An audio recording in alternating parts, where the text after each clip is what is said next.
Welcome to Pressure Points. Our topic today is why Meta investors should be watching what's going on with TikTok. And before we jump into the pressure point, which is this does have material opportunity for Meta given the time spent on TikTok. Before we dive into that, I want to give some context to the conversation more broadly, is that the ban on TikTok has been something that has been orbiting the political sphere for the past several years. And it is one of those rare topics that gets bipartisan support, basically a tough on China support. And it has more recently had a wrinkle with, as Trump has suggested, that he no longer supports a ban on TikTok, in part because it benefits Meta. And when I saw that, heard that comment, I knew it had a benefit to it, but didn't fully appreciate the benefit until I dug deeper into the numbers. And so we'll stay outside of the political dynamics about who and why is doing what here, and just point out that there are three potential outcomes. One, of course, is nothing happens, and I would put that outcome at 50%. A second is that a spin out happens. I would put that at 30%. The reason why I put it at a lower percentage than nothing happens is that ByteDance, the parent company of TikTok, a Chinese-based company, has said that they do not support a spin out of TikTok. And then the last piece is an outright ban, and I would put those odds at 20%. If you have asked me a few weeks ago, I would have put the odds at greater than 50 that a ban happened, but Trump's recent comments changed my math on this. But in this case, we got three different outcomes. The first two outcomes, nothing happens or a spin out, there's going to basically be no benefit to Meta. An outcome that something actually gets banned, that's when this gets exciting for Meta. So just want to put some context shifting to the pressure point. First thing that's important to understand is the number of DAUs. TikTok has reported they have 170 million US DAUs. Now, Meta doesn't report their US DAUs. They do report US and Canada. And about 90% of that number is related to the U.S. based on my estimate and what typically, if you look at a lot of the context between U.S. and Canada. So that would put the DAUs in the U.S. in the December quarter at 180 million, basically the same as TikTok. Now, the second piece to this is time spent. And neither of the companies break out time spent. There's a lot of third-party data out there, but in general, it looks like that Instagram, which includes Reels, has about 30 to 40 minutes of average time spent in the U.S., where TikTok is somewhere between 60 and 80 minutes. So figure that time spent on TikTok is about double what time spent is on Instagram. Now, Meta has other properties like Facebook, and Marketplace, and there's other properties that take time.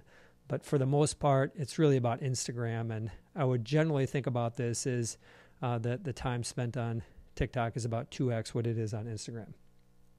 The other piece to it is those 170 million users for TikTok and 180 million for Meta. There's obviously huge overlap between those two. There's about 335 million people in the U.S., but there's a lot of overlap between those two. That doesn't matter, the overlap. The key topic here is just time spent and the ability for Meta potentially to grab some of that time that is currently spent on TikTok. And so if we go a layer deeper into this, that 180 million DAUs in calendar 23 generated 55 billion in revenue for TikTok. So that's U.S. revenue for Meta, 55 billion in revenue for Meta. And so the opportunity, if TikTok does get banned, in theory, for time spent in the U.S. to effectively double on Reels or on Instagram, that presents a measurable revenue opportunity, and that's where the sensitivity comes into play here.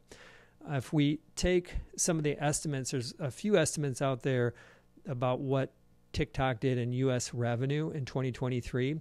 At the low end, those estimates are 10 billion. At the high end, 15 billion, far below the 55 billion that Meta has. And the reason is Meta's just got better relationships with advertisers. They just have a lot better of a machine to monetize that time.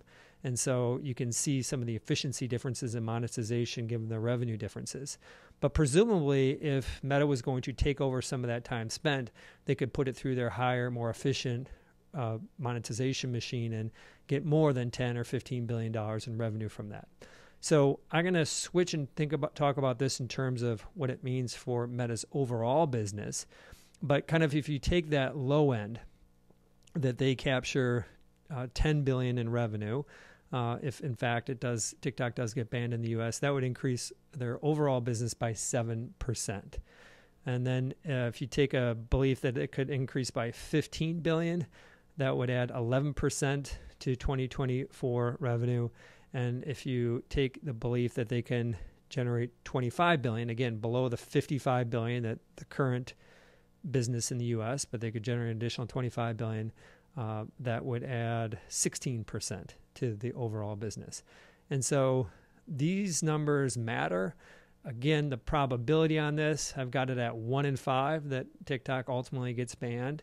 But if that does happen, this could have a material impact on Meta's business, a topic that will likely continue even if there is a passage in the House and the Senate related to this. This potentially the impact of the presidency is going to could have another impact, that something gets changed after there's a potential change in presidency too. So, but the big picture is this does matter for Meta. Topic we're going to be spending a lot of time tracking here. On behalf of Pressure Points, I'm Gene. Bye for now.